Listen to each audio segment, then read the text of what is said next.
Audio Jungle.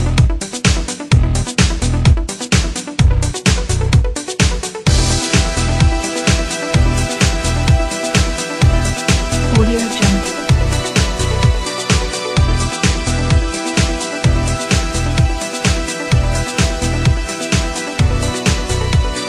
Audio Jungle. নমস্কার বন্ধুরা, কেমন আছো? নিশ্চয়ই ভালো আছো। আমি তিতলি আবার হাজির হয়েছি তোমাদের সামনে, সাথে নিয়ে রেড কার্পেট।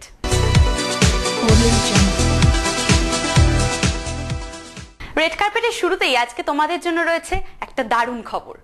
আসছে সুভাষ ঘায়ের নতুন সিনেমা কাঞ্চি, যাতে অভিনয় করেছেন নতুন নায়ক কার্তিক আরিয়ান আর নায়িকা মিষ্টি। তোমরা নিশ্চয়ই জানো সুভাষ ঘায়ের সিনেমা মানে কিন্তু জমে যায় নায়িকাদের ভিড়। আর তারই মধ্যে থেকে উঠে এসছে কলকাতারই মেয়ে মিষ্টি। বলিউডে এই প্রথমবার মিষ্টি, আর এই ছবির প্রচার চলছে কলকাতাতেই। ছবিটি রিলিজ হবে 25শে এপ্রিল।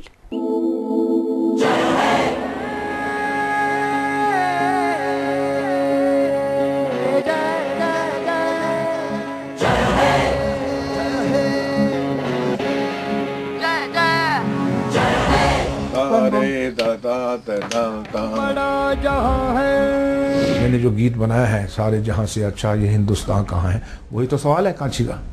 इतने साल तक बचपन से हम गाते रहे सारे जहां से अच्छा हिंदुस्तान हमारा, और हर बार रोते रहे। जब गाने का टाइम है तो हम बोले सारे जहां से अच्छा हिंदुस्तान हमारा। बाहर आते हैं तो मार हो रही है, बाहर तो बाप रो रहा है, उसकी नौकरी चलेगी, उसको नौकरी नहीं मिली, उसको रिश्वत देनी है, उसको ये करना है। उस पॉलिटिकल सिस्टम में वोट के टाइम पे सब अच्छे हो गए, जैसे राज हो गया सब दूसरे हो गए, सब अपने घर भर लिए। गाने को लिखने के लिए एनवायरनमेंट की ज़रूरत बहुत पर्टिकुलर नहीं होती, बाहरी इंटरनल प्रोसेस होती है जिसके थ्रू गुजरते हुए आप, वो रोमांटिक गाना हो तो रोमांटिक गाना लिखते हैं, सारे जहां से अच्छा जैसा गाना हो तो वैसा गाना लिखते हैं, सैड गाना हो तो सैड गाना लिखते हैं। तो it's all depends upon your internal feelings.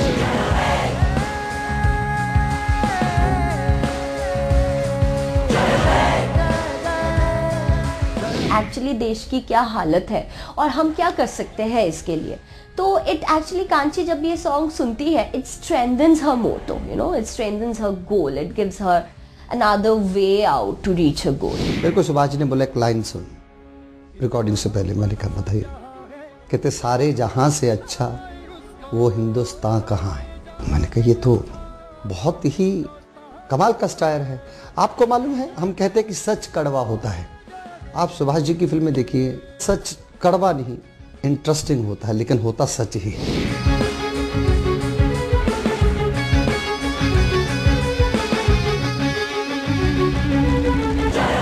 The song kind of reflects what is going on in our country right now, and the lyrics are perfectly apt to what our situation currently is. It's a deep song. I hope that the youth of today and everybody of today feels it, you know, feels the passion behind it.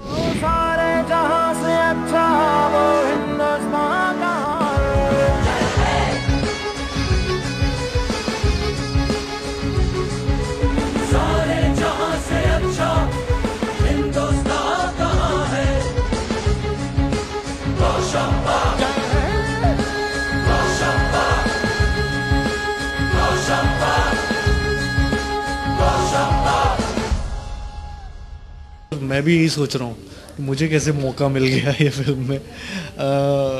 मेरी एक film आई थी इससे पहले, आकाशवाणी, जिसके जो cameraman हैं उन्होंने सुभाष जी को असिस्ट किया था किसना में, और वो अपना काम दिखाने के लिए सुभाष जी के पास गए थे कि एज अ कैमरामैन आप, उनका नाम सुधीर चौधरी है, तो वो अपना दिखाने के लिए गए इनके पास ट्रेलर। तो ट्रेलर में उन्होंने मुझे देखा, और मुझे देखा उन्होंने बोला कि इसको बुलाओ मीटिंग के लिए, क्योंकि वो हीरो की तलाश में भी थे। तो जब मैं मिला पहली बार तो लगे हाथ उनको कैमरामैन भी मिल गया और हीरो भी मिल गया। तो कोई ऑडिशन ही नहीं हुआ शायद 500, 1000, 5000 लड़कों के। देखिए ये एंटरटेनमेंट फिल्म तो है, जैसे कि सुभाष जी की फिल्म होती है तो उसमें मसाला होता है, एंटरटेनमेंट होती है, बट उसके अलावा भी एक बहुत अच्छी बात है कि इसमें एक मैसेज भी दिया जा रहा है, एक क्वेश्चन भी, सवाल भी खड़ा किया जा रहा है कि इतना बड़ा जहां है चलो ढूंढ लाएं उसको, सारे जहां से अच्छा हिंदुस्तान कहाँ है। तो ये आजकल का जो पॉलिटिकल चीज़ें चल रही हैं या युवाओं में भी आजकल जितना गुस्सा भरा हुआ है और हर कोई चाहता है कि अपने हिंदुस्तान को कोई ऐसा लीडर मिले या हिंदुस्तान को कोई संवारने वाला या सुधारने वाला इंसान मिले, तो उसको कहाँ से हम ढूंढ लाएं या उसको अपने अंदर से ढूंढ के लाएं या हम खुद अपने हिंदुस्तान को उस तरीके से देख पाएँ जिस तरीके से हम चाहते हैं कि वो हो। तो ये एंटरटेनमेंट फिल्म तो है क्योंकि ये सुभाष जी की फिल्म है, लेकिन इसमें भी एक सोशल मैसेज है, एक क्वेश्चन है जो एक आम ऑडियंस जब फिल्म देखेगी और उसके बाद बाहर निकलेगी तो खुद से वो सवाल पूछेगी कि यार ये सारे जहाँ से अच्छा सच में हिंदुस्तान कहाँ है। इतना बड़ा जहाँ है चलो ढूंढ लाए उसको, सारे जहाँ से अच्छा वो हिंदुस्तान कहाँ है। कहानी को समझने लगी कांची की, तब मुझे पता चला कि ये गाना तो एकदम एप्ट है। ये कोई 1947 से हम जो गाना गा रहे हैं ये उस वक्त का गाना नहीं है, ये गाना 2014 का है। आज के सिनेरियो में ये बिल्कुल एप्ट गाना है। आजाद होके पहले आया तो था इधर की, रास्ते में खो गया या वो गया बिखर ही। पहले जहाँ गया थी पहले जहाँ धर्म था, सुनते थे वो वहाँ है। मुझे ऐसा लगता है कि कहीं ना कहीं गलत हर इंसान के साथ होता है, लेकिन हर कोई उसके खिलाफ आवाज़ नहीं उठा पाता है। कांची एक बहुत ही मामूली सी लड़की है और उसने मामूली बन के ही कोई एक्स्ट्रा ऑर्डिनरी काम उसने नहीं किया, लेकिन एक मामूली इंसान, एक आम इंसान कैसे खुद के लिए आवाज़ उठा सकता है, वही कांची ने दिखाया इस फिल्म में। और बहुत ही एक्स्ट्रा ऑर्डिनरी तरीका है जो एक आम इंसान, हर आम इंसान का हो सकता है। और ना तो मैं इस यहाँ पे रिवॉल्वर उठाती हूँ, ना मैं कुछ बॉम्ब ब्लास्ट करती हूँ, ऐसा कुछ नहीं। सिर्फ अपने समझ से जो एक लड़की है वो एक उसकी जो अपनी इंटेलिजेंस है, हर इंसान में होता है, उसे बस ये एहसास होना ज़रूरी है कि मेरे साथ जो गलत किया गया है उस गलत को मैं नहीं सहूँगी, मैं इसके खिलाफ आवाज़ उठाऊँगी, जैसे कि हमें हमेशा से सिखाया जाता था। लेकिन शायद कांची से पहले मैं भी ये नहीं समझी थी कि गलत करने वाला जितना गलत होता है उससे ज़्यादा गलत होता है गलत को सहने वाला। इतना बड़ा जहां है चलो ढूंढ लाएं उसको, सारे जहां से अच्छा वो हिंदुस्तान कहाँ है। इतना बड़ा जहां है हिंदुस्तान कहाँ है। आजाद हो के पहले आया तो था इधर ही, रास्ते में खो गया या वो गया बिखर ही।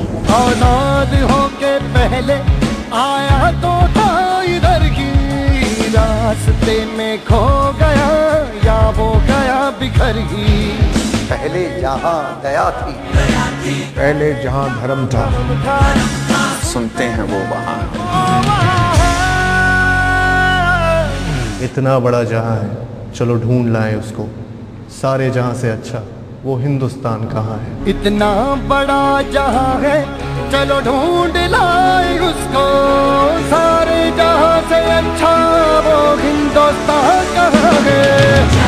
जगे, जगे।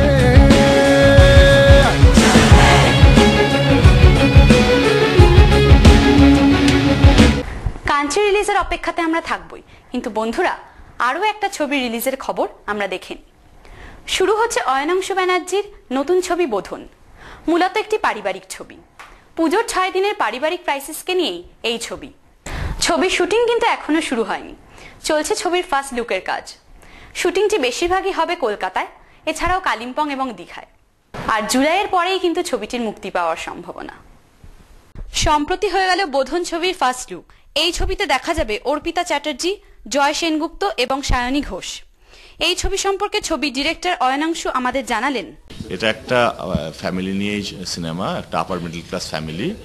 এখানে জয় যিনি অভিনয় করছেন ওরচিশমানের ভূমিকায়, তিনি হচ্ছেন একটা এমএনসির বড় এক্সিকিউটিভ, অ্যাবাউট 40, তার স্ত্রী অর্পিতা 35 এবং একটি ছেলে এবং মেয়ে আছে। তা পুজোর সময়ের গল্প, পুজোর জাস্ট আগে মহালয়ার দিন থেকে শুরু, এই ফ্যামিলিতে একটা ক্রাইসিস আসবে। অ্যান্ড এই ফ্যামিলিটা ওই 6 দিন ধরে পুজোর যে শুরু অবধি দে আর ফাইটিং দ্য ক্রাইসিস। রাইট, 6 দিনেরই রিয়েল টাইমে ঘটনা, কিন্তু দের ইজ এ ডিপার ক্রাইসিস ওদের জীবনে একটা আছে। তা পুরোটাই তারপরে ফ্ল্যাশব্যাকে 10 বছরের ঈশানীর জীবনী দেখানো হবে। ঈশানী অর্পিতা এখানে কেন্দ্রীয় চরিত্র, এবং ওই 6 দিনের ঘটনার সাথে পুরোটাই ফ্ল্যাশব্যাকে 10 বছরের ঘটনা দেখানো হবে। কারণ দের ইজ এ আরেকটা ক্রাইসিস আছে ইন দেয়ার ফ্যামিলি। সেই ক্রাইসিসটা এখন আমরা বলছি না, there is a big social একটা সামাজিক একটা রেলিভেন্স আছে ভীষণ এই ক্রাইসিসটার উপর। এবং তারপরে কি ঈশানীর কি হবে সেটাই হচ্ছে গল্পটার মানে মেন জিনিস। আর এই 6 দিনের সাথে তার কি রেলিভেন্স, এই 6 দিনের ক্রাইসিসের সাথে তার যে বিগার ক্রাইসিস, ফাইনালি দুটো গিয়ে একই জায়গায় মিট করবে। ছবির দৃশ্যে নায়ক নায়িকা শিল্পীদের পোশাক মেকআপ কেমন হবে, কেমন দেখতে লাগবে, চরিত্রের সঙ্গে মানানসই করে নেবার প্রস্তুতি, এই ছিল ছবির ফার্স্ট লুক। এমনই সব ধরা পড়ল আমাদের ক্যামেরায়।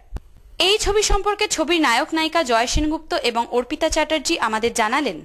আমার ক্যারেক্টার একজন MBA পাস করা ছেলে, কর্পোরেটে চাকরি করে, কিন্তু অত্যন্ত আদর্শবাদী ছেলে। বাইরে চাকরি করতো, বাইরে চাকরি ছেড়ে দেশে ফেরত এসেছে, কেন সে দেশে থেকে কাজ করতে চায়। এবং এই যে লুকটা, এটা ক্যাজুয়াল ব্রাইট লুক, যেরকম কর্পোরেট লুকেরা যেমন কর্পোরেট অফিসের বাইরে যে ধরনের লুক থাকে সে ধরনের লুকও। ছেলেটার আদর্শের সঙ্গে যখন কোনো কিছু সংঘাত হয় তখন নানা রকম ক্রাইসিস এবং প্রবলেম শুরু হয়, যেটা ফ্যামিলিতে গিয়েও সেই প্রবলেমগুলো আঘাত দেয়। আমার বিপরীতে অর্পিতা চ্যাটার্জি কাজ করছে। আমি অর্পিতার কাজও দেখেছি এবং ওকে খুব রেসপেক্ট করি as a person, not only as an artist. Of course she is a very fine artist, but as a human being খুব ভালো, খুব ডাউন টু আর্থ মহিলা। এবং এই ছবিটাতে যে চরিত্র করছে তার জন্য একদম আইডিয়াল কাস্টিং। ওর সাথে আমার বোঝাপড়াও বেশ ভালো হয়ে গেছে, আমাদের আন্ডারস্ট্যান্ডিং, সেন্সিবিলিটি দুটো খুব ম্যাচ করে। আশা করছি এই ছবির এক্সপিরিয়েন্সটা খুবই ভালো এক্সপিরিয়েন্স হবে। অর্চিষ্মান এটা ফ্যামিলি, অলমোস্ট এ ফ্যামিলি ড্রামা বলতে পারো, কিন্তু মানে নানান রকম ছোটো ছোটো ক্রাইসিস যে ফ্যামিলিতে হয়ে থাকে এই ফ্যামিলির সাথে হয়। কিন্তু যেটা মেইন ক্রাইসিস সেটা হচ্ছে মূল্যবোধের ক্রাইসিস। হাজব্যান্ড আর ওয়াইফের যে আলাদা মূল্যবোধ, তার সংঘাত এই ছবিটাতে দেখা যাবে। এটা একটা মেয়ের জার্নি, তাই জন্য অনেকগুলো লুক আছে। যে মেয়েটি অনেকগুলো রোল প্লে করে, she is a daughter, then she is a wife, then she is a mother, obviously daughter in law. তো তাই জন্য অনেকগুলো লুক রয়েছে। বেসিক্যালি বলতে গেলে it is a journey of a woman and her dealing with her motherhood. আমার গল্পটা খুব ভালো লেগেছে, স্ক্রিপ্টটা, storytelling was very good. I like the script reading. দর্শকদের কাছে এই ছবির জন্য নয়, আমি নর্মালি সবসময় বলে আশীর্বাদ থেকেছি যে এটা একটা ইন্ডাস্ট্রিটা ডিপেন্ড করে আছে দর্শকদের উপর।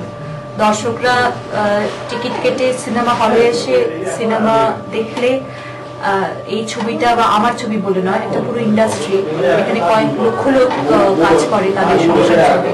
ইন্ডাস্ট্রি বেঁচে আছে এবং থাকবে শুধুমাত্র দর্শকদের এখানে একটা বিরাট ভূমিকা, বা তাদের জন্যই আমরা কাজ করি, তাদের জন্যই ছবি বানানো হয়, ইন্ডাস্ট্রিটা চলেই তাদের জন্য। অতএব এটা আমার অনুরোধ যে বাংলা ছবি হলে এসে দেখুন। এই ছবিতে পার্শ্ব চরিত্রে অভিনয় করেছে সায়নী, ছবিতে যার নাম অদ্রিজা। সায়নী আমাদের জানালেন, লুকসের বিষয়টা আমার কাছে খুব ইন্টারেস্টিং, আমার খুব মজা লাগে, কারণ একটা ছবিতে যখন অভিনয় করি আগের থেকে চরিত্রায়নটা হয়ে যায়, ফলত ওই যে ক্যারেক্টারে একটা গঠনটা কি হবে, কেমন চুল হবে, কেমন ড্রেস হবে, সব কিছু সূত্রপাতটা আজ থেকেই হবে। ফলত ডিরেক্টর আছে, ডিরেক্টর ওয়াইফ আছেন, বোধন ছবির নাম, এবং আমি অদ্রিজা বলে একটি চরিত্র করছি। সো অনেক রকম ভাবা হচ্ছে যে কীরকম জামা কাপড় হবে, কীরকম হেয়ারস্টাইল হবে। সো আমার মনে হয় খুব এক্সাইটিং হতে চলেছে বিষয়টা। আমি অর্পিতাদির বোনের চরিত্র করছি এখানে, অদ্রিজা নাম, এবং কোথাও একটা সিবলিং রাইভালরি বলবো না, কিন্তু মোটামুটি ছোটোর মধ্যে খুব সুন্দর একটা ক্যারেক্টার। খুব বেশি সিনস নেই, but on the same side যেটা আছে যে ভেরিয়েশন আছে, মানে তার ইমোশনের প্রচুর ভেরিয়েশন আছে, যেহেতু একটা ফ্যামিলি স্টোরি, সেখানে নানান রকম ওঠাপড়া থাকে। তো কিন্তু অর্পিতাদির বোনের চরিত্র, অর্পিতাদির সঙ্গে একটা কেমিস্ট্রি শেয়ার করি এবং বাড়ির সবার সাথে, সেটা নিয়ে চরিত্রটা। একটা আনইজিনেস আছে যে, কারণ উনি আমার থেকে অনেকটা বেশি সিনিয়র এবং ভেটারেন। সো কাজ করতে গেলে আমার নিজের যাচাই করা হবে, পরীক্ষা হবে যে কতটা কাজ ওনার ওনার সাথে ভালো মতো করতে পারছি, সো এক্সাইটেড ডেফিনেটলি। দীপ রায়, বিনোদন বার্তা। দুজনের কেউই আজ নেই, কিন্তু বাংলা সিনেমার সব থেকে রোম্যান্টিক জুটি হচ্ছে উত্তম সুচিত্রা। উত্তম সুচিত্রা ছাড়া বাংলা টলিউড জগৎ শূন্য। আর সেই উত্তম সুচিত্রার নস্টালজিয়াতেই তৈরি হলো উত্তম মঞ্চে একটি রোম্যান্টিক সন্ধ্যা। সেই রোম্যান্টিক সন্ধ্যায় কিন্তু দেখে নেওয়া হলো উত্তম সুচিত্রা অভিনীত অসাধারণ কিছু সিনেমার অসাধারণ কিছু গান। তারই ঝলক দেখে নেব আজকের রেড কার্পেটে।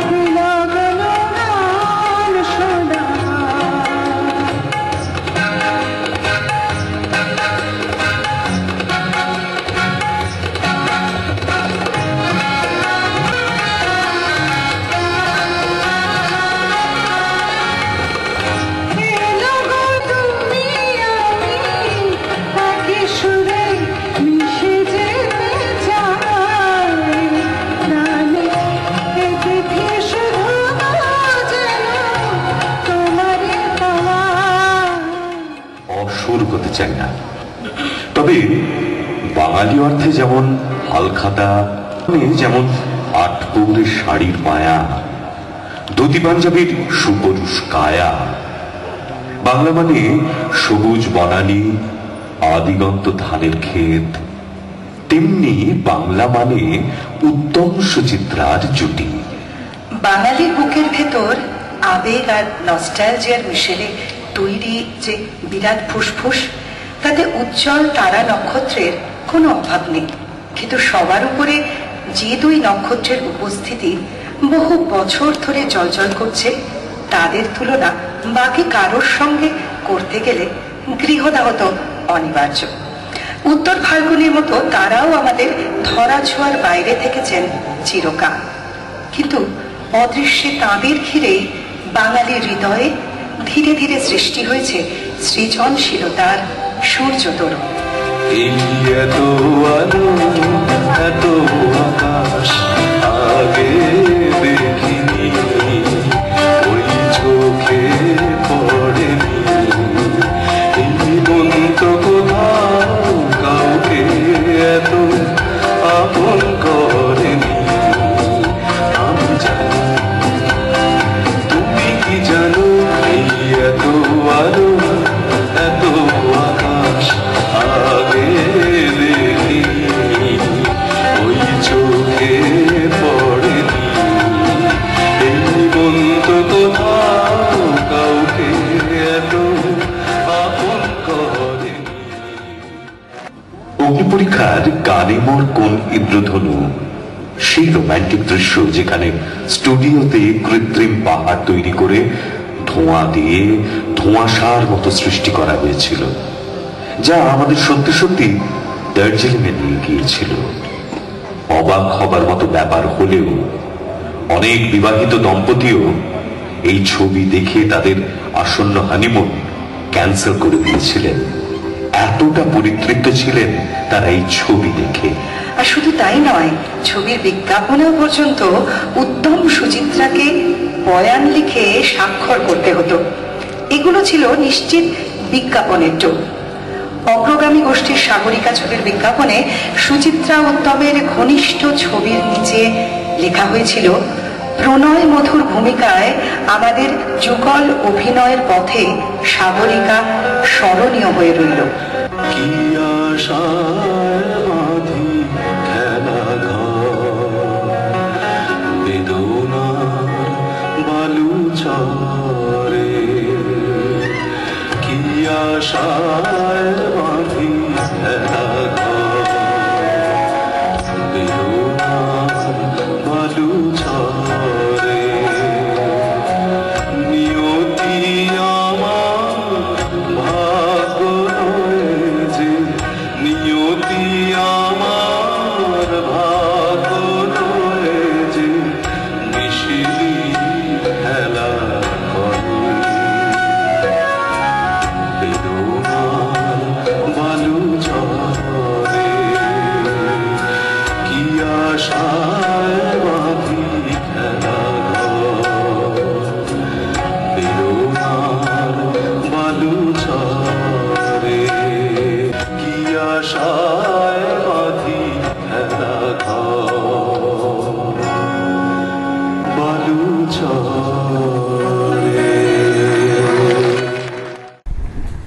প্রিয় বাঙালি যখন চিরাচরিত গান শুনতে শুনতে হাঁপিয়ে উঠেছে, তখনই হঠাৎ প্রাপ্ত গরমে এক পশলা বৃষ্টির মতো আবির্ভাব হলো লিকুইড বাংলা ব্যান্ডের। সঙ্গে অবশ্যই পাঁচফোড়ন। কি ভাবছেন, পাঁচফোড়ন আর বাংলা ব্যান্ড? না, এটা কিন্তু রান্নার সামগ্রী নয়। লিকুইড বাংলা ব্যান্ডের একটি নতুন অ্যালবাম পাঁচফোড়ন। লিকুইড বাংলা ব্যান্ডের মিউজিক অ্যালবাম পাঁচফোড়ন সম্প্রতি প্রকাশ পেল কলকাতা সাউথ সিটি মলে। মিউজিক অ্যালবাম রিলিজ উপলক্ষে উপস্থিত ছিলেন খ্যাতনামা চলচ্চিত্র নায়িকা ঋতুপর্ণা সেনগুপ্ত এবং উপস্থিত ছিলেন ব্যান্ডের কলাকুশলীরা, ছিলেন দেবজিৎ এবং শিলা মজুমদার। রিজু রায়ের সুরে এবং সুনন্দা শ্যামল চিত্রের লেখা তুমি পলাশ বনের ছায়ায় আছো গানটি শুনলে সত্যি বাঙালিকে এই অ্যালবামের দিকে টানবে।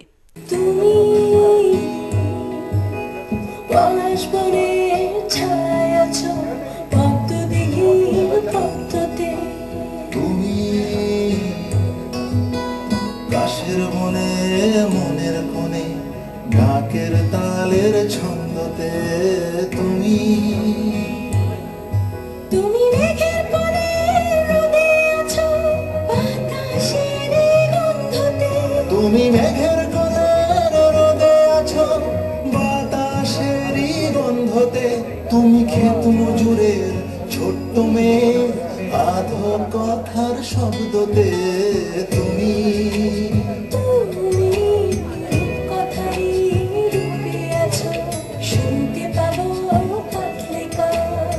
I wish all the success to Panchforan. Definitely they will going to rock. এবং থাকছে একটু ভিন্ন স্বাদের গান ভগবান তুমি আমার বন্ধু হবে। পাঁচফোড়নের রিলিজে উপস্থিত ঋতুপর্ণা সেনগুপ্ত আমাদের জানালেন, পাঁচফোড়নকে অল দি বেস্ট, আর অসাধারণ গান হয়েছে এবং লিকুইড এবং পাঁচফোড়নকে অনেক অনেক ধন্যবাদ আমাদের নতুন ব্যান্ড উপহার দেওয়ার জন্য। They will rock. দীপ রায়, বিনোদন বার্তা।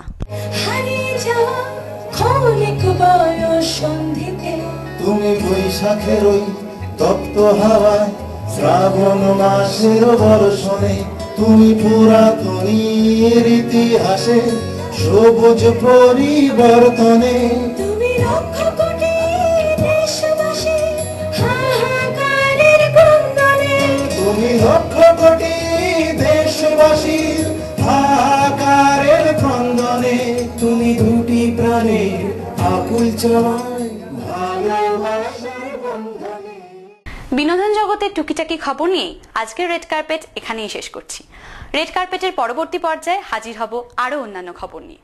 ততক্ষণের জন্য ভালো থাকুন, সুস্থ থাকুন আর দেখতে থাকুন বিনোদন।